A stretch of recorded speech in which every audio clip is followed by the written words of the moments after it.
Hey guys, it's your boy Jay Hud, Save Our Youth. And this is just a t-shirt that I got from one of the guys that got an organization over there. And it says, how many kids does it take to change our gun laws? You know what I'm saying? And it's called CAGV, I guess. I mean, CAGV. And that stands for, let me see the back of it. Connecticut Against Gun Violence. That's what it stands for. Connecticut Against Gun Violence. And that's the t-shirt that they gave to people when we came from the meeting today. And it's a shame that at this meeting, there was no more than 20 people sitting around in this big old park across from Wilbur Cross High School. 20 people, man. 20 people, bro. But they can fill up a club, they can fill up a bar. If they hear somebody's coming to town on the green, they can fill the green up. But you can't fill up something that's here to try to save our youth. And that's what I be pissed off about. And that's why I be pissed off about my channel. You know, I can't get people to participate. Why? Because I'm not famous, or you feel like my content ain't important because I'm from a small city, New Haven. I used to live in New York too, but I'm born and raised in New Haven. But I used to do my summers in New York. My oldest brother was born in New York. My mother, whole entire family stayed in New York while us and my grandmother came to Connecticut to get jobs. But this shirt right here, and this is a good thing to get connected to this guy, man, Jeremy, man, because he's big. And it started in Bridgeport. And it's called Connecticut Against Gun Violence, CAGV. And you see what this shirt say. How many kids does it take to change our gun laws? And hooking up with him is a blessing, because we need to change these gun laws. I mean, you get caught with a gun and it's nonviolent. Nonviolent now. How is carrying a gun nonviolent? You should make that a violent charge, carrying a dangerous weapon. That should be a violent charge, and people should be getting more than 5 years or 2 years or 1 year, and max only 5 years. Come on, we got to stop this mess. These guns are killing people, man. And we giving these guys breaks for carrying guns? You know, my personal opinion, man, I think they're doing it on purpose. That's just me, though. Yeah, let's make these gun laws. You get caught carrying a gun, 50% it ain't violent. Give it to them, they can get right out on parole. They ain't got no violent charges, but they're carrying a gun, but it's not violent charges. Don't even make sense, man. Don't make sense at all. The girl carrying the gun that killed my daughter, the gun went off a day before she killed my daughter. Police came, nothing happened. And she still had the same gun the next day. You know, so we need to figure out what kind of gun laws they have and what kind of laws we need to change or fight to change. This guy has a big organization. He said it's over 10,000 people, you know, and they started with 2 ladies that was fed up in Bridgeport of people not getting charged correctly for carrying guns and having guns and being able to get guns. And that's the main problem. We need to figure out who's bringing these guns in, who's buying them, how they doing it, and when does it happen so we can be on their ass. Because I'm tired of people giving my kids guns, man. And they don't have to be my biological kids, but they still my kids. And that's how I feel. I feel like, can I just be real with you guys, man? I feel like I was a part of the problem. I am a part of the problem. I feel like me being out on the streets and showing kids that was looking up to me, that was the thing to do. Have on some fresh sneakers, a fresh t-shirt, fresh pants, a belt, a hat. You know what I'm saying? Bankroll in your pocket, serving everybody. You know, I did that to a lot of kids. A lot of kids came off the porch because of me. And I'm not proud of that. At one time, I used to be like, yeah, I remember he first started. I put him on. Now I want to put people on the right way. If you don't know how to do an application, all you got to do is hit me up. I'll show you. Do it for you a few times. We can practice together. I got time to do that. If somebody hit me up and say they want to learn how to do an application in personal, private, or whatever, DM or whatever, then I will come do that for you. I will show you how to do it so you can do it yourself. So you can put your application out there and you can send it to people. Like right now, my job is hiring for a case manager, two year degree case manager. That's only a bachelor's degree. Or you can have your certification and another year's experience, and they probably would hire you with that. Because I can put the word in, yeah, I know this guy, he's a good dude, or she's a good female, she'll work it. And the position is 40 hours. It's more hours than I'm getting. Like, I was thinking about it. The time is what? Tuesday? When do they work? Sunday? Saturdays? I think they work Saturday, Sunday, Monday, Tuesday, Wednesday. No, they don't work that. They work Saturday, Monday, Tuesday, Wednesday, Thursday. No, Tuesday, Wednesday, Thursday, Friday, Saturday. That's their time. Tuesday to Saturday. And that's 40 hours. And they $17 an hour. And all you gotta do is go up there and look at the HUD Boss program through Connections on the internet. Go to Connections website and you go to careers, and then you look for HUD Boss, and they're looking for a case manager. Because right now I do Saturdays for them per diem because they don't have nobody to cover the shift. So I'll be doing Saturdays for them until they hire somebody. And when they hire somebody, I'm going to be mad because that's taking that 8 hours from me that I needed. But I'll stay per diem. If they need me to come in or do something, I can always be in to do it. So, I don't mind helping out. But I love this CAGV logo in Connecticut against gun violence because it's bigger than New Haven, it's bigger than Bridgeport, it's bigger than Hartford. It's the whole city, town, state, world, whatever. People are dying for senseless reason. These young black kids, Spanish kids, whatever. Drug addiction is killing them, guns are killing them, and we normalizing people dying at a young age. That's not normal. We shouldn't be promoting that and acting like it's not a big thing. Oh yeah, such and such killed such and such. Guess what? He's about to make an album. Really? So you're not going to talk about nothing in between all that? The brother killed somebody and is out on bond, and now he's talking about making an album and acting like it ain't nothing? Killing somebody is not normal. It's a big deal, and it shouldn't happen. These young kids should not be out here thinking about shooting and killing people and acting like there is no consequences because they might have got away with it a couple times, so they want to keep doing it because they feel like they're untouchable. Nobody's touchable, and murder cases never go away. So you can think you got away, think you slicker than slick, and sooner or later, that bullet gonna bite you. With either some prison time or somebody caught you slipping. Anything can happen. Nobody is above the law. So I just wanted to show this shirt and show CAGV, Connecticut Against Gun Violence, and their organization teaming up with our organization, Fathers Cry Too. That's the organization we have, me and a few other brothers. They started it and pulled me in.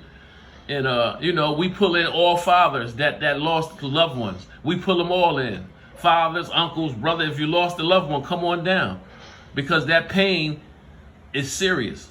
And we need to find ways to talk about it and get suggestions from other people on how they dealt with it. So I might can see something that might help me. Or couldn't help me. Could be something different. You got to figure out what's going to help you and what's not. Only you can decide that. But if you're not around people that have been through what you've been through, you're not going to be able to do nothing. You ain't going to cipher through anything. You're just going to be one hot mess. And I know I didn't want to continue to be one hot mess. Because I already know being a hot mess, what's the consequences for me being a hot mess? Jails, institutions, or death. And you know what happened? My stop was jail. And then it went to an institution. But I didn't die. And that's the good thing, see? I was smart enough to take my butt somewhere and check in and get myself together. So it was like it was a blessing. I'm in Union Avenue, locked up. I'm sick, not feeling good.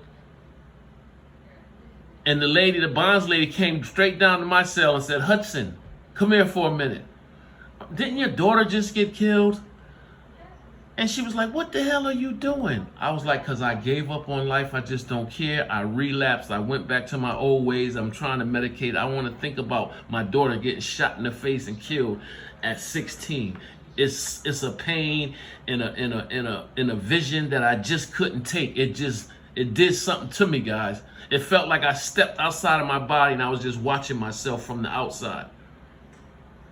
And she was like, if I let you out of here, will you go to a program tomorrow morning? I said, I sure will. She said, I'm telling you, if you don't go to this program, I'm gonna be at the court and we're gonna tell them to go hard on you. I said, listen, I'll be there. I will be there. And I was there. And I went there and I checked into the program. I had a broken ankle with a rod in my ankle and everything. But I was there.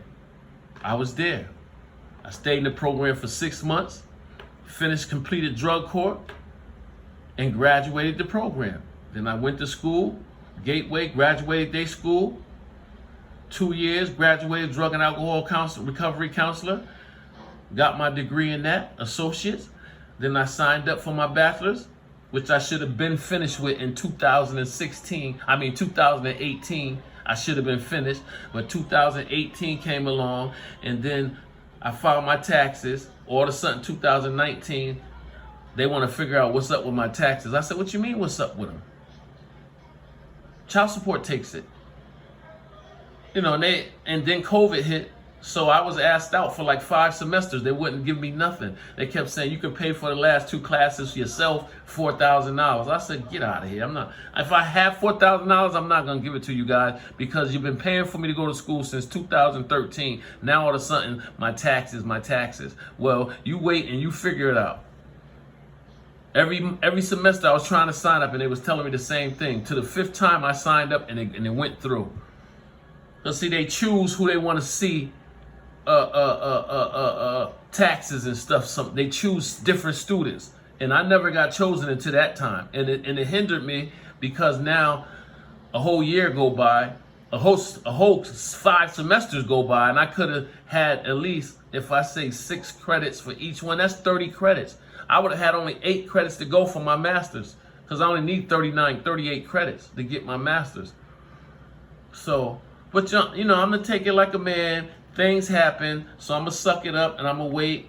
But I don't want all that money on my credit, so I'm trying to get a relief or something before I get all them loans on my credit. If I can get some, what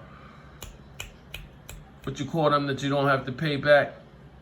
If I could get some of those grants, or not even grants, just funding that I don't have to pay back, scholarships, whatever.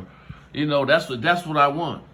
But if not, I'll just have to pay for it. I'll just have to do what I got to do because there's no sense in me quitting now. I need to get that master's. I wish I would have did this a while ago because I would go past master's and I would keep going to doctorate because I know I can do it. I want to challenge myself.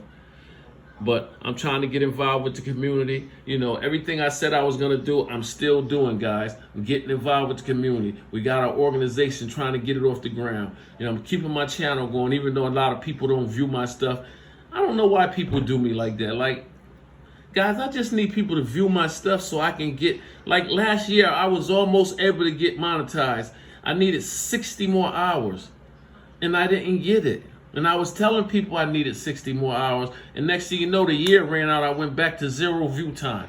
So now I got a long way to go. And, you know, I know people want to see certain stuff, content, but I'm not going to post. I can go in my neighborhood right now and post a whole bunch of negative stuff. I know I could. Just like I went around there and videoed the bikes and stuff, riding around with the bikes. I got 100 and something views for that. And that's just watching somebody ride a bike down the street. But if I talk about something positive and try to talk about something that's educational, that's going to try to help somebody, I don't get no views, man. I don't understand that. It's weird to me, man. It's like, why a brother from New Haven, Connecticut can't get a following and channel can't blow up? Why, y'all? Help a brother out. I don't have nothing. I'm not claiming to have anything. I'm not claiming to have no big house, no big cars, and no big bank account. I'm not claiming nothing. But I am up here on this channel trying to make a difference. And it would be nice if people could just, like, you know, subscribe to the channel and comment and view my stuff. It would be nice. I say that about my own friends. Like Facebook, I got what? 3,000 friends. Why you guys can't subscribe to my YouTube channel and view one of my videos? If 3,000 people view my video, one video, I have enough time. Like, come on, guys, support a brother. Sister, support a brother. I like sisters to be on my line too. Not, I ain't trying. I'm married. I don't got no time for no nonsense. Y'all know my deal. Y'all know my deal. And I'm married. My wife is incarcerated, but I'm a faithful husband, and I always will be. I would never break my vows for anybody because that's not what I'm supposed to do. I went in front of God or High Almighty, whoever He is, the Creator, whoever He is, like the Creator, and I made vows, and I'm not gonna break those vows because my wife went away for a few years. 2 or 3 years is nothing, man. It's something, but it's nothing to wait for a person you love. And that's what I'm doing. I'm waiting for my wife because I love her and I would never want to hurt her by cheating on her just for a quick feeling. I ain't going to do that. It ain't going to happen. I love myself and I love my relationship and I love my wife, and we're going to enjoy ourselves when she get out of there. And she's not in there for giving nobody nothing. Her daughter drank that juice when she woke up, seen the juice on the table and grabbed it to drink it, not knowing it had methadone in it because she was on the methadone program. Mistakes happen.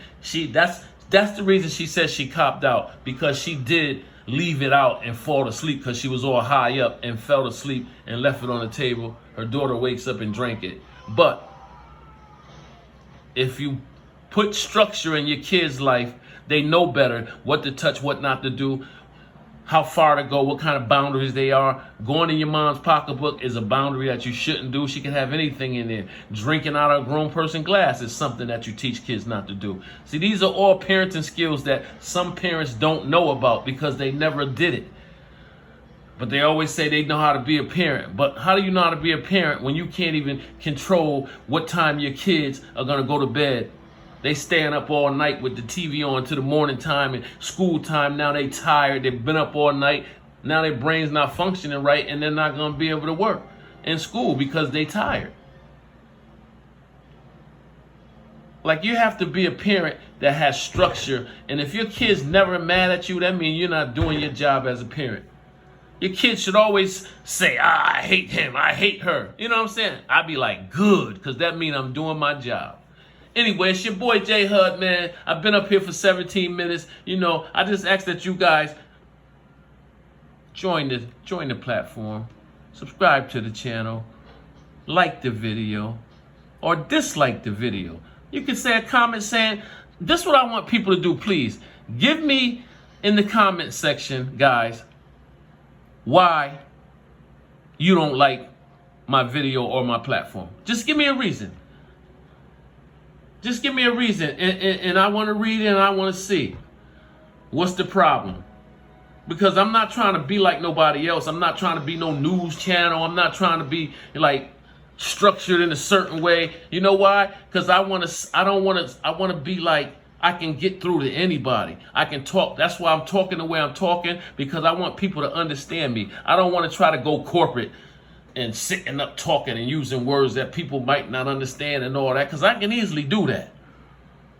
You know what I'm saying? But I'm not trying to do that. I'm trying to be original, like I am, be who I am for real.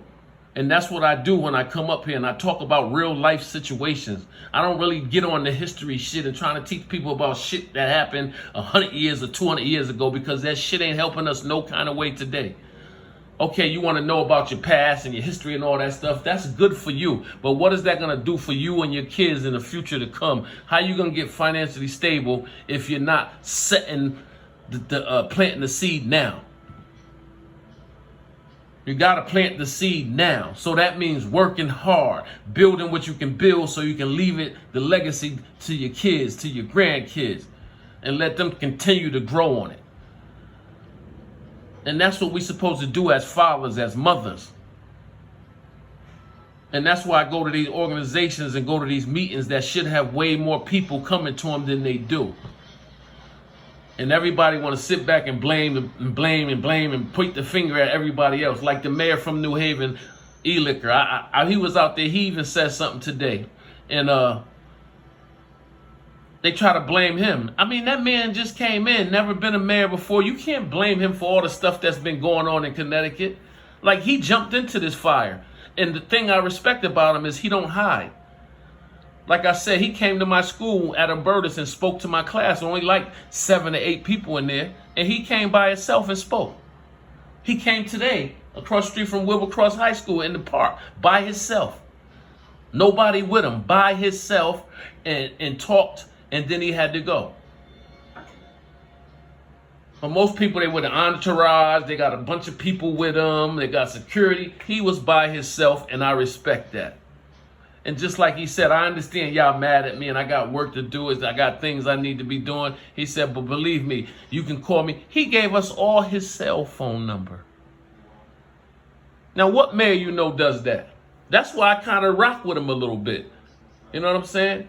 But like I said, and like they were saying at this community meeting, it's about us policing our own neighborhoods. Get off of that snitch shit. And I mean, I didn't see nothing. And as long as it don't happen to me and my family, it don't got nothing to do with us. No, it does. Because they're all our children, whether you want to believe it or not. This your boy Jay Hud, and I'm serious about to save our youth, man. I'm serious about it. And a lot of people don't really know my story. But we got a lot of other people out here, older people that know my story. They can tell my story, or they can confirm anything I say in my lifestyle, in my lifetime. I'm not better than nobody. I ain't do nothing nobody else has ever did, because everything I did been done before. All the money I had been made before. All the money I lost been lost before. All the drugs I sold or used or did, people did that already. See, because one thing about the streets, you're never going to beat the streets. The streets are going to beat us every time. The streets will be here when we dead and gone. The next generation's dead and gone. The next generation's dead and gone. That street, that pavement will still be there. You'll never beat the streets. And if you think you will, then something's wrong with you. And like I said, it's about before you leave this earth, helping and making a way for your family structure to strive to do better. And that's what it's about today. And it's a shame that it had to take me this long to figure that out. Because if I could have figured this shit out when I was younger, I'd be unstoppable right now. I'd be unstoppable right now. But you know what? It's never too late. It's never too late. I'm doing what I gotta do, and I'm gonna keep doing what I gotta do. And if whoever don't like it, that's on them. But just like they said, what we have to do is our duty. We have to let this young generation know that the way they're going will end them up in jail or dead. And you might sit there and say you don't care, it don't matter. You know why I don't care? Because they don't know what to look forward to that's gonna be their consequence. That's why. They never sat in a prison for 23 hours a day and they come out handcuffed and go take a shower, and then you in the car wash with 30 niggas, everybody naked, taking a shower, and you the new jack, so you standing there, you done took off everything, your underwear, your sock. That's a no-no. You don't take off everything. When I first went to the prison, when we took the shower in the car wash, because that's what they call it when it's a row of showers, everybody get in that motherfucker. You keep your boxers on. Be the only one in there butt naked, everybody looking at you like you crazy. Everybody either saying, oh, he's gay or he's a new jack. And then you got the predators. The big gorgeous George that been down 30 years looking for a young boy that's scared so he can talk him into something. You know, and that's what I mean about these dudes out here with these guns. Like, you need to start working on how to work out, get your body in shape. Instead of shooting somebody, you can be physically shaped where you can protect yourself. You can get somebody off of you without having to kill nobody. It's not normal to shoot people, man. This is not normal behavior. I wish these platforms stopped talking about this stuff like it's normal. It's not normal, bro. So please stop glorifying this shit. Stop glorifying gang members. Stop glorifying fucking carrying guns. Stop glorifying messing around with all kind of women. Like, all this stuff is being glorified, and then what happens is the young generations, the guys that's 10, 11 years old, they think that's cool. They're attracted to that type of stuff. And so they listen to it and they live it, and then next thing you know, they 15 and 16 doing the exact same thing. Selling drugs, messing around with women, disrespecting women, not having no respect. And there goes another one. And then they follow suit, and then the people younger than them are watching them, so now they're following their suit. All of a sudden, now they're out in the street. They're doing the same thing. It's a cycle that need to be broke. We need to start letting these kids know it's a lie. This shit is not glorified. You might come out here and make you some money, but it's consequences to coming out here making money. You can go to jail. You can get killed. You can get robbed. See, they don't tell people all that. They don't tell you that. They don't tell you when you're locked up that they come in your cell 3 o'clock in the morning, toss your whole cell up, rip shit up, throw shit away, and then whoop your ass and lock the door, lock you in seg until you heal up. See, they don't tell you all that shit. Everybody think because you go to jail it's a hangout, you get to see your boys screaming out the cells, yelling, screaming, all that. Nah, at a prison, that shit don't happen. After a certain time, you better shut your ass up, or in the morning you're going to get dealt with by the tier. Like, it's different. It's different from how it used to be.